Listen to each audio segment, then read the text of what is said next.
If you're a man, share this with some other dudes. This is the pod for them.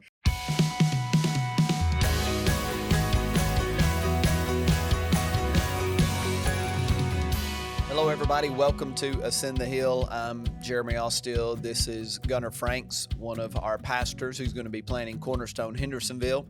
And this Sunday, he preached and he concluded our series, Outrunning Chariots. So we're going to get into some of that. But before we do, just want to remind you to subscribe, like, rate, review, hit the comment section.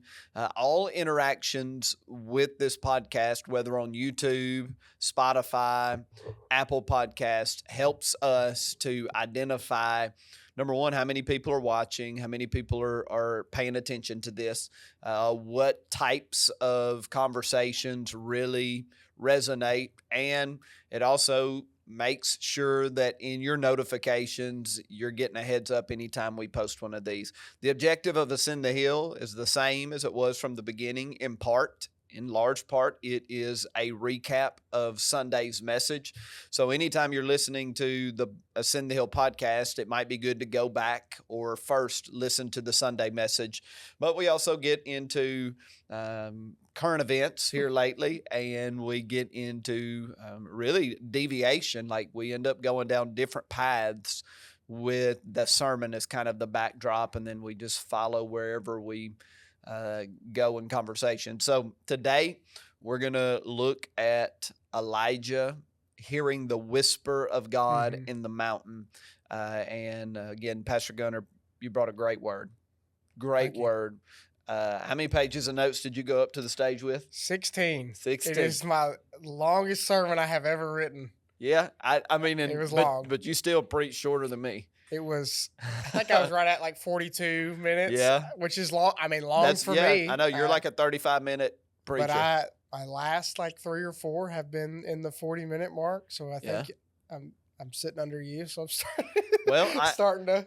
Yeah, I'm probably, for better or worse, influencing you. Pulling stuff out of me. Well, I think to this day, I'm still 2.5 years into pastoring the church. I spent years as a guest speaker, where you might have 1 or 2 shots at a people group at a time. And if you're the guest speaker, everything you do has to be a grand slam. That's the reason they brought you in. Like, you've got to shift the atmosphere. You got to pour out a lot. And now that I'm preaching as a pastor week in and week out, I still find myself writing messages that are in, like, from the amount of content and how robust, like I'm the guest speaker somewhere. Yeah. Even though I don't feel that way in my spirit, I feel very much like the spiritual leader of this community of people. But from a preaching standpoint, I'm still in process. But I thought you just did a great job, did a great exposition of that text. It was fiery, it was inspirational, it was funny, it was all the things that you usually are. So good job. Yeah, it was different for me. I mean, I know most people watching wouldn't pick up on it, but I changed my style for it. I wrote differently. Okay. I don't know if you know, I didn't use any points. Yeah, I did. Which I'm typically a point person. Right. I like structure of thoughts. Yeah. That's something I've picked up here. I didn't do any of them. Yeah. And I work. It was a little more like work on the front end of like making sure I wrote it correctly, but I just wanted to kind of weave in and out of the story. I love it. Without because I like to read all the text up front too. Like, here's where we're at, this is where we're going. But I didn't. I kind of left the back end kind of hanging. So it was a little different for me writing wise. That's not really up my alley, but I was like, I felt like that was what I needed to do. And it felt very natural and comfortable. But now that you say it, I didn't notice it in the moment, but now that you say it, that was a different flow for you. For me, that's my preferred way of preaching. Is I don't really have points. I might have statements, but I'm trying to weave through the text, and probably the most, quote, point type preaching I do is what you mentioned, thoughts. Yeah. A lot of times on Wednesday nights, like tonight I'm preaching, and I've got 7 or 8 thoughts that I'll share that kind of will guide, it's 4 or 5 verses. I'm going to share 7 or 8 thoughts that are pulled from these verses. So, well, whatever the case, we couldn't tell it. It was just a It was fun. great I mean, word. I had fun writing it, And we started really probably the most poignant promotion of Cornerstone Hendersonville yet. Yeah. Of like, hey, we want the congregation, we want you to be praying. Is God calling you to this work? We won't get into all of that. I'm going to share more on it Sunday. We did the podcast. If you're listening now, Pastor Gunnar and I, kind of a Q&A about Cornerstone Hendersonville. You can find that. Go listen to it. But anyway, before we get into the sermon, what do we have? So usually I kind of mentioned it on Sunday. Yeah. Kind of at the beginning about, we all see ourselves as like when we're reading the Bible, we'll see characters and we're like, oh yeah, that's me. And so I was going to ask you maybe, and it changes to me per season what I'm in, like what's going on. So when you read, is there a certain character that you gravitate towards? Like, oh yeah, I see myself. Yeah. So for a long time, I would have said the Apostle Peter, more the disciple Peter, the years that he walked with Jesus. For a long time, that was who I resonated with, in part because of just the very earthy, human, emotional interaction, the up and down, the peaks and valleys that he had with Jesus through the Gospels. But I find myself now, I thought about that since you sent me a text out of curiosity. I think maybe right now I probably resonate more with Paul because I'm in this role of leading a congregation and at the same time believing that there is an apostolic assignment on all local churches. And by apostolic, I mean sending, launching, raising up, expansion.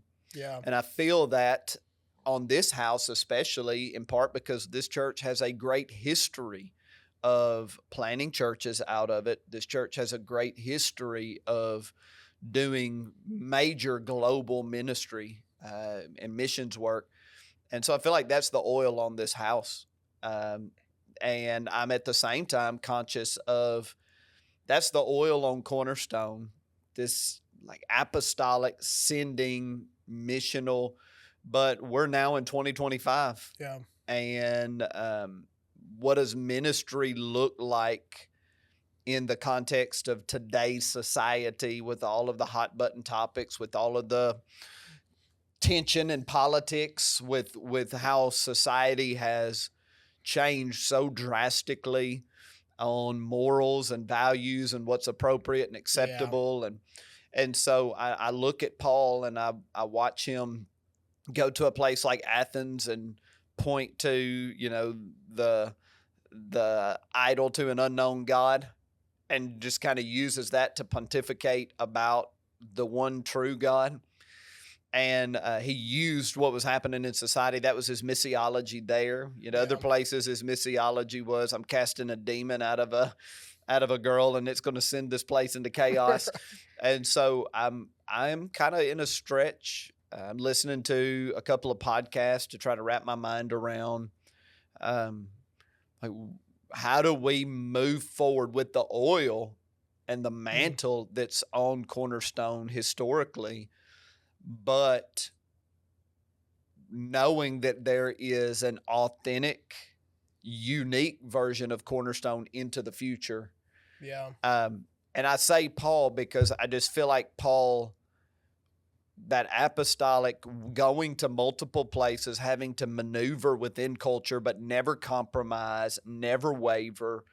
There's something in Paul that stirs me right now when he says, like, if I'm pleasing man, I'm not pleasing God. And just this is, transparency,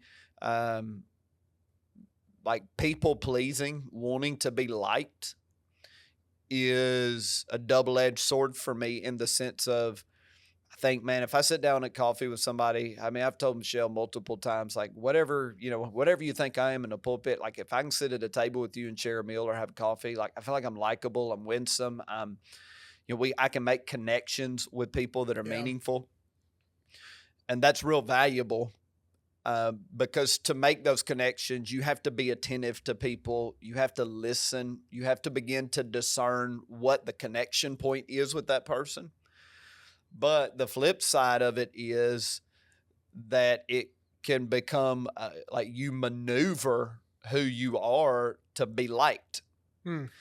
And so I sense, even in prayer this morning, like it was a weighty time of prayer for me this morning, of like, God, like I don't know how to discern where that likability is helpful versus harmful. I don't know. I don't have a good grasp on that. I need the help of your Holy Spirit, because what I don't want, I have a feeling, like I really have a feeling the future that's ahead of us is going to require some conflict. And I don't want to be an agitator that creates conflict by lack of integrity or by callousness or being a jerk.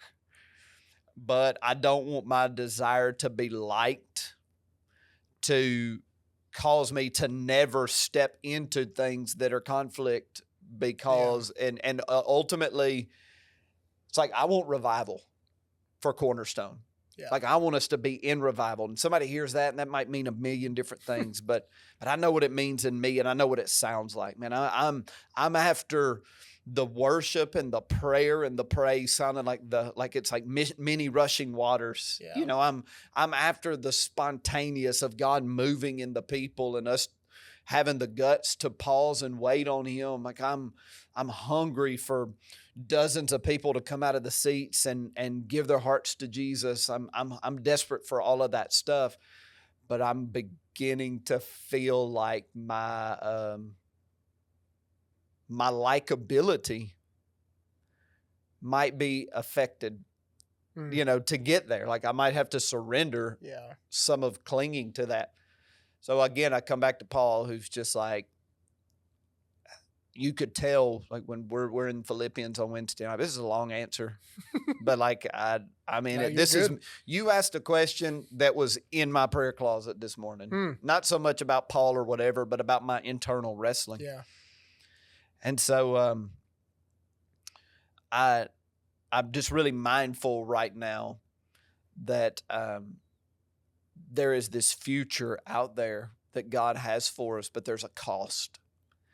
And what if the cost is like some friction, some adversarial moments, and you can even hear me trying to balance it out. I don't want to be a jerk. Like you can feel that balance in me, but so Paul again is that person, because what I was going to say is we're in Philippians, and in the different letters, you can feel the dripping affection between Paul and the people. Yeah. There is so much love.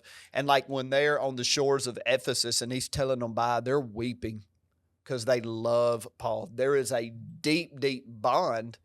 But at the same time, that guy's going to say what he needs to say. He's going to do what he needs to do. And it really doesn't matter. And I can remember even earlier versions of myself that was probably like that.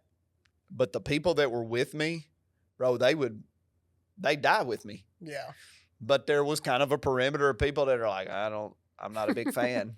And I'm trying to rediscover how to live in that apostolic, prophetic, but integrous, loving, pure heart. So anyway, that's a long answer. And you told us you were Elijah. Yeah. Our dynamic, I can see myself as a Timothy. Mm-hmm. That kind of, that's just the nature of our relationship. But I think the thing people don't talk about in what you're saying is like the vulnerability you feel when you preach and you say things. Like you realize, somebody used to say all the time, like, if I point a finger, I got three pointing back at me, and it's like, that's kind of a real statement. Like you say that and it's like, you are kind of exposing yourself in a sense of like, I'm really opening myself up when I say things. To either be scrutinized or judged or, And in our human nature, in our flesh, the thought of people not liking us. Oh, yeah. For everyone, whether we want to admit it or not, that drives us nuts, and I think it is like it's that dying of self. It's difficult. It's dying of self. So this is going to sound stupid and juvenile, but I have been practicing on social media. I've gotten into 2 or 3 social media scuffles way low key, way out of the like Cornerstone sphere, in comment sections or whatever and different things, with stuff that I saw that was like, no, that's wrong or that's repugnant to me. And I just would comment, and then people would come back at me. I think on one of them, I eventually, the guy said I like reeked of hatred or something. And I said, well, the one who smelt it dealt it. It's the most sophomoric response ever. I mean, I literally was in a scuffle yesterday with people from like, my ministry life 15 plus years ago, who in my estimation have gone wayward, and I just kind of called them on it. And I got all kind of vitriol from people from that era. I'm a terrible person.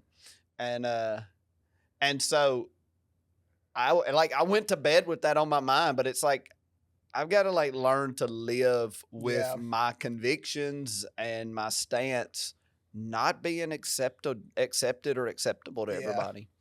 So I'm practicing in safe spaces. I'm an idiot. But I like Elijah because he's bold, but he's a little real about it too. Like, I think he understands a little bit of his balance of like, he's not like too far out there. Right. But he's got a boldness. I mean, I think I said Sunday, like he's got that dog in him. Yeah. Like, he ain't afraid to. I mean, his whole mocking them on the mountain. Yeah. Is incredible to me. Oh, I mean, it's like one of my favorite moments. The fact that he's talking about their deity going to the bathroom is just amazing. Unbelievable. I want to go back to just our text earlier to make sure that we're kind of diving in. One of the things you talked about in the text, because it's what the text was centered on, was the voice of God, hearing God. And that topic is very mysterious for all of us, and it doesn't really matter how much you try to systemize it. All of us still have that gnawing. Am I hearing from God? Is this me? How do I know? And maybe I can just start by saying I'm the pastor of this church. I'm 46 years old, going to be 47 in August. I've followed Jesus all my life, done ministry 26 years. And I still have that. Yeah. I still wrestle with that. Now, when I feel like I've heard from God, I'm pretty confident in it. But there is still that little thing in the back of my mind of like, I've thought I've heard from God on other scenarios, and it turns out I didn't. So maybe just speak to discerning the voice of God, where you are in life, 29, going on 30, where you are when it comes to hearing the Lord, and maybe just some encouragement or some wisdom or tips or whatever. Yeah. So in the message, I kind of centered on, discernment, our ability to discern God's voice from other influences or other voices in our life is birthed in like our intimacy with Him. Yeah. Like our time spent with Him. Yeah. We can pick out our parents' voice in a crowd. Like, I can pick out my mom and dad's voice. I can pick out Sydney's voice in a crowd. Yes. But that's because there's been a lot of time spent. And it's the same thing with the Lord. Like, we'll never be able to pick Him out in a crowd if we don't spend time with Him. Right. We always wonder, well, what does God sound like? What does God say? Well, we have a whole book. Right. Inspired by the Spirit of God. So, like, that's what He sounds like. That's how He speaks. And so I think if we really want to hear Him, we have to be willing to spend that time with Him. Yeah. And I think people that hear Him more frequently, when I say that, it's kind of that like, well, how do you know if you hear Him more frequently? Yeah. But it's people that spend unusual amounts of time with Him. Yeah. Like, they're not your statistic person. They're the ones going above and beyond. Yeah. Because the time spent is where you start to, I think, see some of that.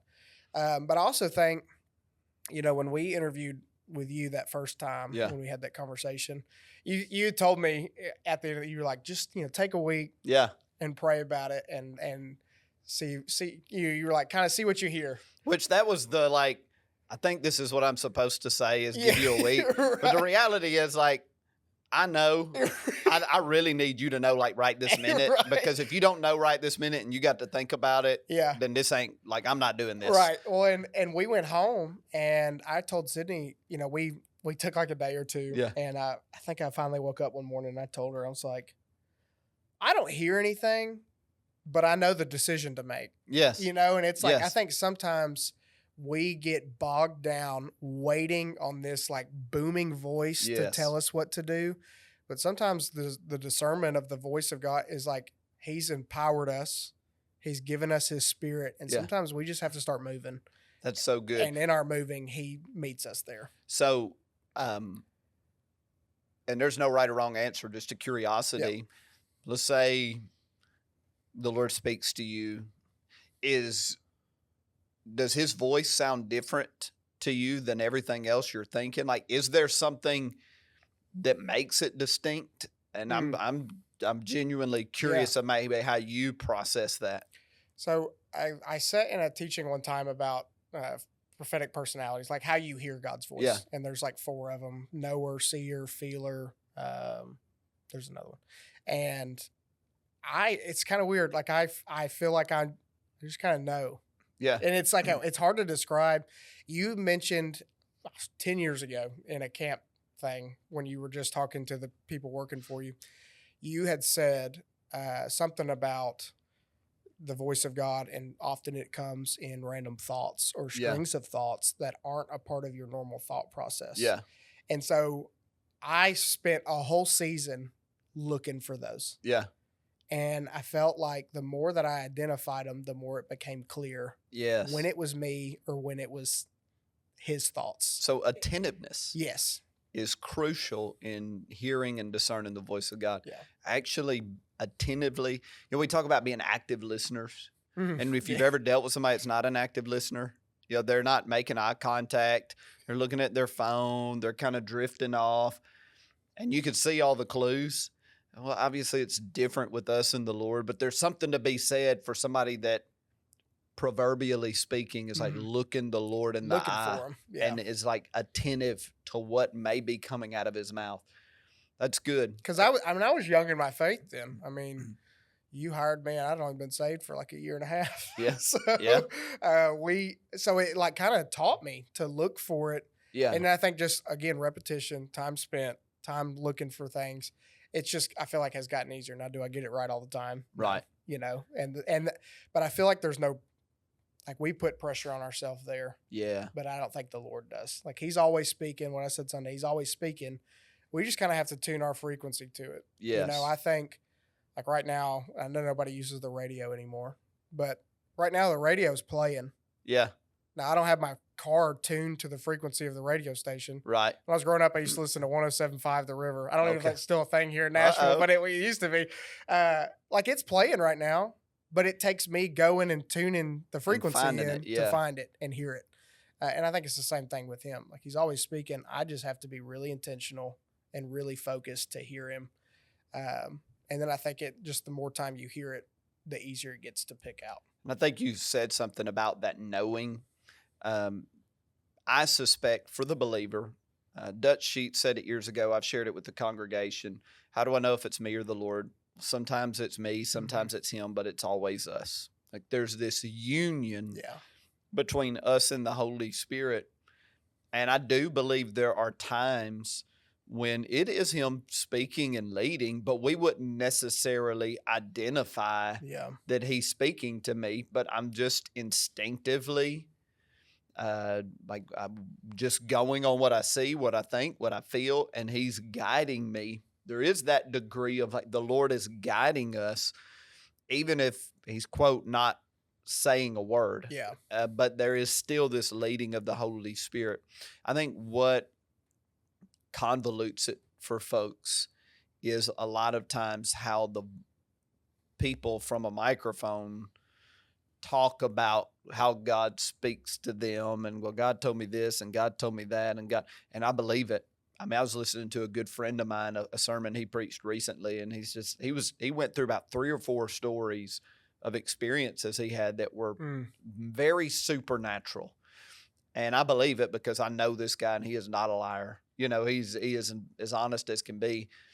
But in hearing that, because I know him, man, I felt stirred. I felt compelled to like extend myself to the Lord more, to make myself more available. Yeah. But a lot of times we hear stuff like that and we feel discouraged. We feel defeated. It's true. We feel like, well, I'm not like I'm low budget. Like I'm budget Christian, you know, I'm not doing a good job. And I think a lot of it, you have to stave off that discouragement, that inferiority complex that sometimes comes over believers of like, no, God is ministering to you. His Spirit is speaking to you. Dial in. Mm-hmm. Trust that sometimes you wouldn't even identify it as him, but it's him.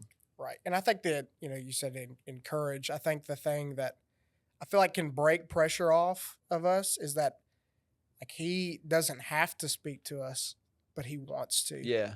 Like he wants to hear us to hear him. Yeah. And so I think that we're so busy looking for this loud, booming voice. Yeah. But I think just the revelation, he wants to speak to me. Yeah. He wants to spend time with me. I think that when we grab a hold of that, I think that can really set us free from that like striving to hear things, like just knowing, okay, he wants me. Yeah. He wants to use me. He wants for me to hear him. And he wants, because I think for so long, I mean, even in the account we read, Elijah was the one he was speaking through. Yeah. And so I think sometimes we approach God the same way. Well, you're only speaking through the person on the stage. Right. Or you're only speaking to this evangelist. Like, no, we've been given access. Yeah. Everybody. Yeah. Everybody that is a child of God has been given access. And I think that right there is freeing for people. So good. So when you mentioned this earlier, you talked about the necessity of intimacy to hear the voice of God. In the message, you talked about, it was funny, you're talking about people like whispering in your ear, which is really weird. Oh, horrible. Very uncomfortable. Especially if their lips brush your ear, like, hold on, let's back up. I need some space. But you use that word intimacy, and I believe it was the right word, and I thought it was really important what you did. Like you took an aside and spoke to men, because our automatic, when we hear that word intimacy, it's like, okay, here we go. We're about to feminize this thing. Right. We're about to sit at the feet of Jesus and wash his feet with our hair, type thing. Yeah. Like we go that direction. Right. A lot of times as men, and it's like, I don't want to romance Jesus, and although I'll just say flat out, if Jesus came in the room, like I'm going to his feet. The first one I'm probably weeping on his feet, and I'm taking whatever I got and breaking it at his feet. Like that, to me, a woman did that, but man, every man is going to stand before the Lord, and your heart is going to explode with gratitude that he saved you. That's coming for all of us. But I thought it was good because that word has female connotations, but at the same time, not to get graphic, but that is the word used for a husband and wife intimacy. Like a lot of times I think as men, there's certain words that like trigger men. Yeah. Like, oh no, I'm not doing that. I'll do devoted. I'll do work. Right. I'll do serve. I ain't doing intimacy. Yeah. And I kind of get it. I'm a man. I kind of get it. And I'm learning too. Like when I worked with teenagers, that stuff wasn't as relevant. Yeah. Like that wasn't as like, what do I do with that? But now that I'm pastoring a church with many great, strong, bold men who don't want to be girls. Yeah. And who don't want to be treated like women. We want to treat our women like women, our men like men. That concept of intimacy, like how do we recalibrate that for men? So you spoke on it, but I'd like you to just say a little more to it. Yeah. I think we definitely have put the feminine label on it. But I think the most intimate thing we can do as men is the most manly thing we can do is be intimate. I switched them there. Yeah. It's the most manly thing we can do. And it's what we've been called to do. Yeah. It's not reserved for certain people. Like as men of God, we're called to be the leaders. Yes. But right now, it's staggering. We don't have a lot of men that are leading families the way that God has called us to. There's not a lot of men that are leading in church. I think I can't even imagine what statistic would be of women serving to men serving, But I will say at Cornerstone, we've not done a case study on it. It might be really interesting and telling, but I do feel like at Cornerstone, our per capita of strong men that are in roles of influence and leadership is way above the average. Yeah. And a lot of that's just credit to the history here. Yeah. Of just calling men to higher standards. But you're right, by and large. But interestingly, Gen Z, Gen Alpha, especially Gen Z men and Gen Alpha young men, are trending to more spiritually inclined and open than even young Gen Z women, young Gen Alpha women. So there's something happening in our nation right now with men. As the church, we got to figure out how to tap into that right. Right. Yeah, and I don't know if it has something to do with, they called because I youth pastor Gen Z like that when I was youth pastoring, and the label for Gen Z was the fatherless generation. Yeah. And it almost makes me wonder if there's almost that like correction within the generation of like, okay, well, we're not going to do that. Yes. We're not going to be that. We're going to man up. And and so there's almost that flip, has kind of taken place, which I think is needed. But I think even on the fatherless thing, I think men shy away from being dads because there's intimacy involved. Yeah. There's an openness involved and an affection that has to be there.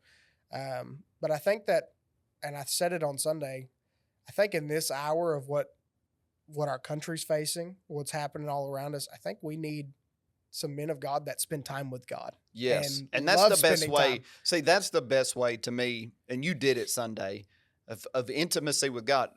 What we're saying is spend time with God. Maybe just strike out the word intimacy, guys, if that makes you feel like, ugh. But like, we need men that are in the presence of God, that are in prayer, that are in the Word, and not just for the little cursory, like 15-minute, 30-minute devotional, check my boxes, but like I'm standing before the throne. I'm experiencing God. Right. Like the disciples weren't just having axe throwing events. No. I mean, I ain't trying to throw shade, you know what I mean? Right. But like, they weren't just out throwing axes and no, they had coffee. axes thrown at them. Yeah, that's way more manly than throwing axes. They were devoting themselves we can to go prayer. off right now. They had spears hurled at them. Yeah. They were thrown to the lions. They were chased by mobs in the city. Yeah. Yeah, they weren't throwing axes. They were having them thrown at them. But they're the ones who, they've brought God to the city. Yeah. Like, even when they're on trial in, what is that, Acts 5 or 6, when they say, these men, they've been with Jesus. Like, they could tell that they have been with him. You know, like, that's the mark of a man of God. Yes. Is that people know, I know who he spends time with. Like, the way he carries himself, the way he talks, the way he walks is different. And I think that's what's needed right now. Yes. So you mentioned Gen Z. I'm a big believer that a big reason we've seen a trajectory change for Gen Z men, Gen Alpha young men, is because of the cultural wave of feminism that is not about getting women appropriate rights, but is about diminishing men in general. The trans LGBTQ movement, which is anti-heterodoxy for a male, and so you see a whole generation that is in the essence of young men that are raised up in an era where their essence is kind of rejected. And so I feel like what you see in them is this surge toward, like, because young people have rebellion ingrained in them. It's not the worst thing. Like, that rebellious streak in younger generations is what is needed. A lot of times in older generations, we languish it, we get mad at it, but our generation had it too. It's what's needed to project society forward to right wrongs. Sometimes the rebellion creates new wrongs, but oftentimes it rights previous wrongs. So I think that thing in these young men, that rebellious streak in them that's kind of in a young man of, I want to go my own way, is fighting against a societal and cultural tide that is from the pit of hell. Yeah. And So now here we are as older men, and we've got a massive responsibility.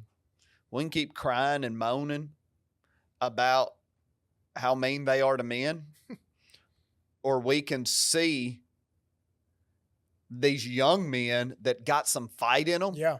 And let's put some steel in their backbone. Right. Like let's stand alongside them and say, hey, we went through all of this mess.